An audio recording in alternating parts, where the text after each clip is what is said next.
По-миналата година, 2019, януари месец, сънувах, че виждам в нощното небе през пролуките на кора от дървета някакво НЛО, което приличаше на клавиатура в долната си част. Тоест, видяла съм извънземните артисти на Корея първо чрез интернет комуникациите. И казах в съня на околните за летящия обект, но никой не ми обърна внимание.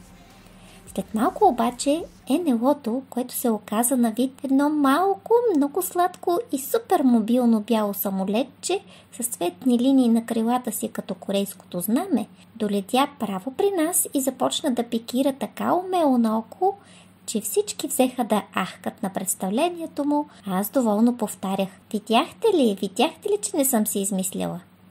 Така че, надявам се това, което виждам аз, и ме изумява като постижение да започва да докосва все повече и повече хора и у нас.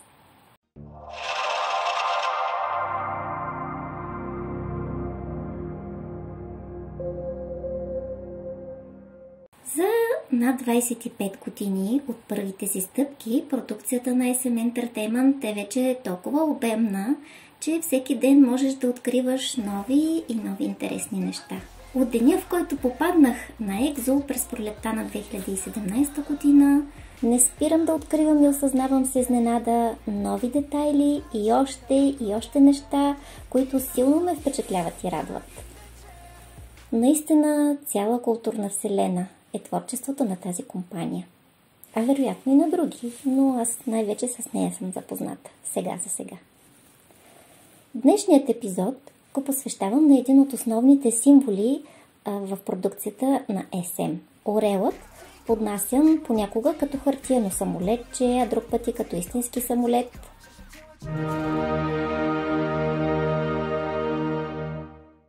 And now, the playtime. Как го забелязах ли? Разбира се, първо чрез един от най-видимите му образци – графитът на стената в корейската версия на видеото към песента Regular на NCT. Забелязал го, защото от много години е важен символ в някои от сънищата ми. При това винаги е бял орел, който си свързвам с извисен дух, защото като архетипен образ орелът символизира именно духа. След като обърнах веднъж внимание на този бял орел в музикалното видео на NCT, започнах да го виждам и разпознавам къде ли не, включително в хореографиите. И почти веднага ми беше поднесено на тепсия обяснението на символа. По някакъв повод гледах отново култовото участие на Екзо в телевизионното предаване Star Show 360 от 2016 година, където Кай прави оригами, хартиено самолетче. И докато го слушах какво обяснява, забелязах, че много точно маркира идеи, които вече бях започнала да долавям като концепция. Нарече самолетчето бял орел, който можел да полети много далече и да ни отведе където поискаме. 비행기인데요. 이거에 제목이 있어요. 나라라 독수리. 일단 모양이 독수리고요. Тоест, на крилете на музиката артистите могат да отлетят до далечни страни и да достигнат до много, много сърца по света. И самите слушатели могат да бъдат окрилени от достигналата ги музика и да отлетят към своите мечтани простори. Каквото си изберем. Важното е, че го има това вложено послание да полетим, да постигнем нещо мечтано, да се освободим от някакво ограничение на земното претегляне. И така, 2 дни след това YouTube ми показа лирик видеото на песента Paper Plane, хартиено самолетче, на NCT 127. И ето 2 строфи от текста. Като хартиено самолетче в небето летя, на път към небесните двери. Колкото по-нагоре летя, по-ясно очертават се контурите на един нов свят, на едни нови предели. Както споменах в епизода, посветен на корейската вълна и Исума, винаги усещам един дълбок копнеж по нещо отвъд. И това ме радва до дън душа, защото го има този копнеж и у мен. После обърнах внимание, че детето в The Origin видеото на NCT също пуска такова хартиено самолетче да полети. Детето което със събуждането на седмото чувство прави връзката с далечните земи отвъд океана. Спомних си и, че дебютната песен на Girls' Generation е озаглавена Into the New World, т.е. към новият свят, и видеото започва с излитане на хартиено самолетче, като има и реален аероплан, който Тайон успява да поправи за полет. Wavy също излита с първия си албум Take Off. В Sit Down на NCT пък се пее. Защо ме спъваш и връзваш така? Пилот да бъда е моята мечта. Към космоса ще летя. На своето битие роля поемам така. Който и каквито нареждания да дава, да следвам своя път продължавам. Към небесата, където и да са те. По пътеката, която там ще ме отведе. Супер-М също летят направо с скафандри и космически кораби. На Джо Пинг One може да се обърне внимание. При NCT има особено много заглавия в този дух, като Highway to Heaven, т.е. път към небесата, Paradise, Another World. А когато излезе албумът Lit на Лей, нямаше как да не забележа и песни като Eagle и Fly в албума, т.е. Орел и полет.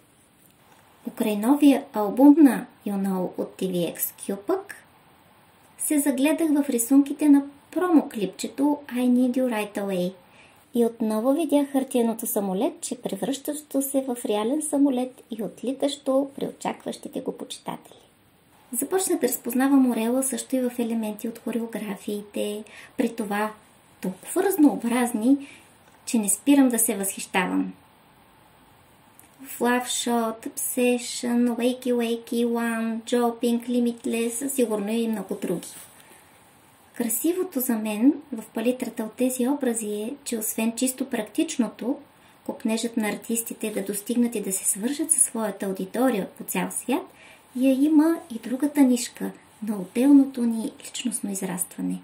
Когато търсим пътя и връзката към Твореца, който е вътре в нас. Най-дългият и най-къс път в същото време. Интрото към Резонанс на NCT в изпълнението им за Мама наградите 2020 година е зашеметяващо и в двата аспекта. И очаквам с нетърпение Outside Castle на Hot в обещаното изпълнение на EXO за 25 годишнината на групата, родила явлението K-pop.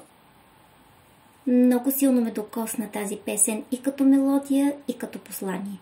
И започва с визуални символи, на които ще обърна внимание, може би в някой следващ епизод, защото преди това искам да посветя на Thank You на You Know от TVXQ материал, понеже забележали идея, която ми вибрира и ме радва, просто нямам търпение да споделя. Очевидно е, че концепциите в музикалната продукция на SM Entertainment идеално пасват на личната ми светонагласа и постоянно ме радва откриването на нови свързващи нишки между поднасените от различните им артисти образи и идеи, които имат допирни точки също и в символиките, стигнали по други пътища до мен. Белият орел, разперил криле като буквата В в стилистиката на имперски герб, е един от тях. Направо настръхвам, като си помисля колко мащабно е посланието на този символ и как добре е вплетен в отделните реалности на хора, нямащи на пръв поглед нищо общо. Историята на този образ може да намерите в материала "Битката вътре в нас" на Камен Банков, сред линковете в описанието на видеото. Беше забележителна за мен появата на Белия орел като символ и в участието на Иван Ангелов от Айдос в ТВ-шоуто Music Idol, където изигра архетипната роля на най-големия, както се наричаше, и метафорично бе разпнат накрая. Беше изгонен от предаването в дебата, наречен от феновете буквално "Разпети петък".